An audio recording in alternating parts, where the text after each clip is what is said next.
Welcome back into the GSMC Sports Podcast. We just did some overviews of both the Eastern and Western Conferences in the previous two segments. Now we are going to be doing a little bit more of a brief segment here, talking about this weekend's NBA games and talking about sort of the biggest storylines to come of them. I referenced it in the first segment of the day, talking about that matchup between the Minnesota Timberwolves and the Phoenix Suns, and the way that we saw the Suns really just dismantle the Timberwolves in this matchup that did have a lot of meaning for the Timberwolves as well. Now, they were a little bit of a long shot to take home that number one seed. They would have needed Oklahoma City to lose,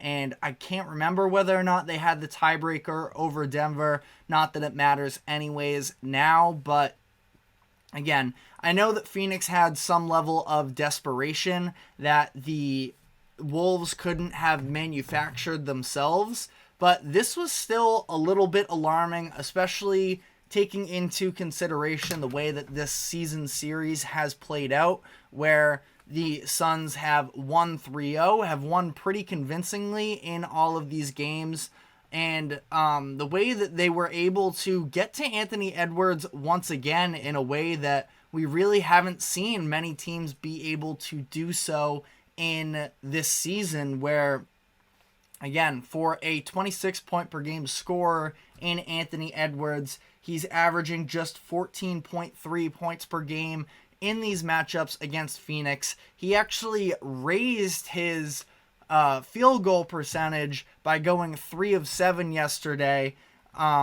where he is shooting just 31% in these matchups. And again, last night he maybe was deferring a little bit more. Now, this game wasn't necessarily extremely close, so it's not like he went into that killer mode that we've seen in a handful of instances where he takes over down the stretch when the team needs him.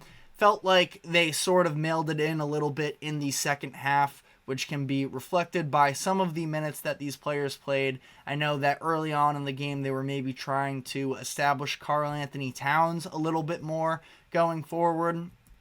It's interesting because we saw two big-time players for these Western Conference playoff teams try to make their returns in recent games and sort of struggle to fit in, and the offense looking disjointed, both Karl Anthony Towns and yesterday, where we saw the Lakers play the Pelicans in another game where it sort of felt like the Pelicans had a chance to, if they won that game, they would have saved themselves from having to be a part of that play-in tournament, but they end up adding Brandon Ingram to the lineup for the first time in about a month or so. He was dealing with, I believe it was an elbow injury, so he missed a handful of games, and he was fine in his return, but again, just the Pelicans offense as a whole never really looked all that great. And again, in these matchups, I do feel like yesterday's slate was a little bit underwhelming, other than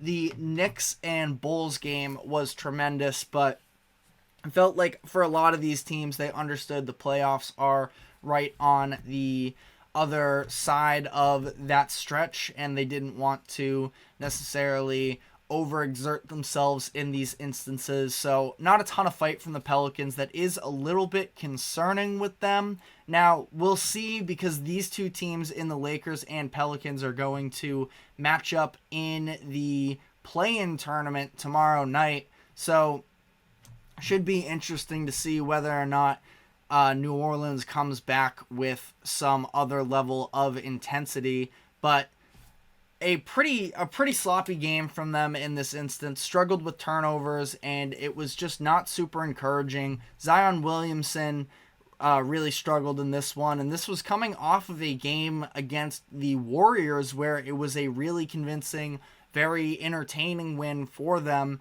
So, this has been a team in the NBA this season that has seen tons of highs and lows as the year has progressed, and I do still think that they can be a very competitive team. They are, I wouldn't take them against the Denver Nuggets. I feel like that could be a potential sweep if they were to beat the Lakers and end up as that 7 seed.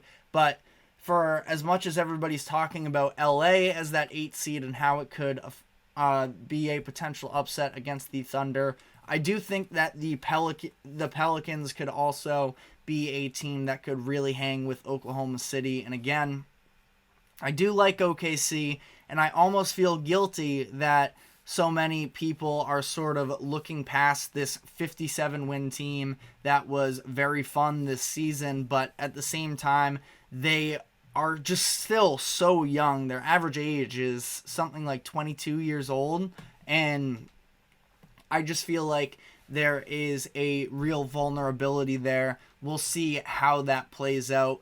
But the Knicks-Bulls game, I wanted to briefly touch on as well. Like I mentioned, an overtime matchup, and this was a Chicago team that was dealing with a handful of different injuries, but were able to sort of fight through it and still push the Knicks to the end. It seemed like during that end of the, at least Eastern, 1 o'clock there yesterday, the games, it was 1 o'clock Eastern and 3:30 Eastern, where you had 15 and 15 games. And we were watching this first half of the games, and it seemed like nobody was really going to steal that number 2 seed as Milwaukee was losing, but as was Cleveland, who they didn't really play any of their starters, and the Knicks were trailing late in that game and took a little bit of a comeback effort there from Jalen Brunson to get that one done. And yeah, it was weird how that 2 seed was just sitting there for grabs, but ultimately the Knicks were able to take it thanks to another 40 bomb by Jalen Brunson. Like I talked about in the last segment, it is going to be very interesting to see how the conversation surrounding him being All-NBA is. It feels like that the the 4 spots that are just about locked in are Shai Gilgeous-Alexander, Luka Doncic, Nikola Jokic, and Giannis, and that 5th spot is the one that's available. I have argued that I think that it should be Jason Tatum, although Jalen Brunson is a very worthy candidate as well. But what I found interesting was the fact that Doris Burke was actually trying to make the argument that Brunson could overtake Giannis for that final spot, seemingly keeping Tatum in the mix and bumping Giannis out to the second team. I feel like I'm not ready to go to that level. Now, Bucks definitely sort of underachieved during the regular season at least, but we've seen the level of team that they are with and without Giannis, and I just don't think that I can necessarily turn on him like that, especially given the statistics that he's put up this season. But was just a very interesting note, I thought, that she kept going to it really from the time that the game tipped off. She kept saying, if the Knicks end up taking the 2 seed, should it be Giannis that is bumped out of first team?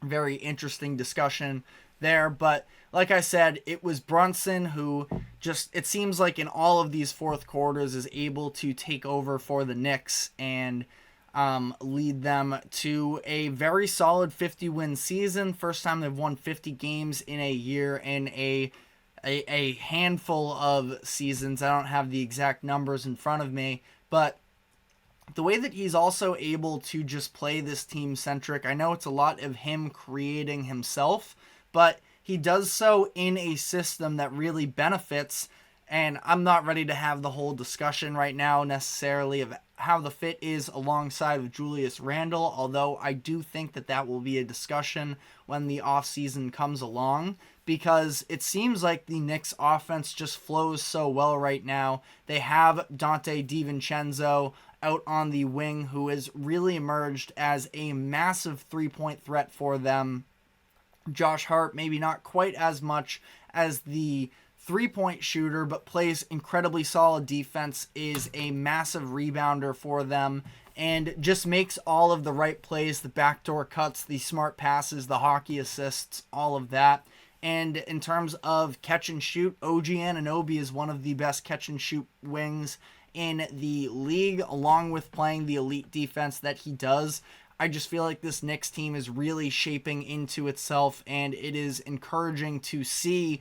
If you are a Knicks fan, again, going to be an interesting conversation to see how this sort of progresses into the offseason. But obviously right now, they are just focused on trying to capitalize on this opportunity now with the 2 seed that was pretty unexpected to come into this type of a situation, and here they are. But as for the rest of the games from this weekend, I feel like the biggest sort of stories were that Victor Wembanyama performance on Friday night, where he just took over down the stretch, and this is a little bit of a version of Wemby. I don't have a strong opinion necessarily on whether or not Victor Wembanyama should or should not be the Defensive Player of the Year. I feel like the level of production that he had defensively just was not the same level during the beginning of the season when he was playing on minutes restriction, which is, again, depending on how you want to spin it, you can spin it either way. But this was the type of defensive performance, I think, that really impressed me. The way that he was able to limit Jokic, not make things easy, and Jokic finished with a pretty traditional Jokic stat line. But I do feel like in some of these big matchups, specifically, we saw the Jokic-Wemby matchup from a couple weeks ago, and Jokic did as much as Wembanyama had. It was maybe 7 blocks in that game. Jokic was able to get to the rim a handful of these the times that he wanted to and impose his will, but this was a Wemby performance where he was able to lock down the paint. He performed more on the offensive side of the ball, where he scored 34 points, and I think that it's probably a reach to put him All-NBA because of, especially, the team success is obviously a massive shortcoming there to try and make that argument. The minutes restriction and availability that he had during the year.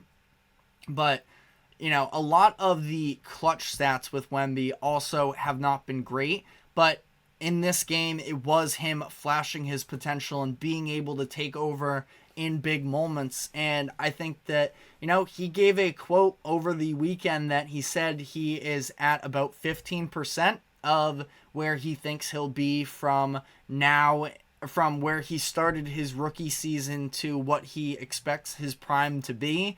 15% for a conversation as to whether or not he should be All-NBA and Defensive Player of the Year in that rookie season is already incredible. But again, definitely a lot of very exciting things to see in the future for Wemby. And yeah, he had one of the most memorable rookie seasons, at least that I have ever experienced as a basketball fan, and I feel like it's going to be very tough to top that for some time. But on that note, we are going to be taking our final break of the show, and when we come back on the other end, we will be diving into the conversations around who is under the most pressure for the NBA playoffs, what the biggest storylines are, and everything relating to that. So stick with us, and we will be right back.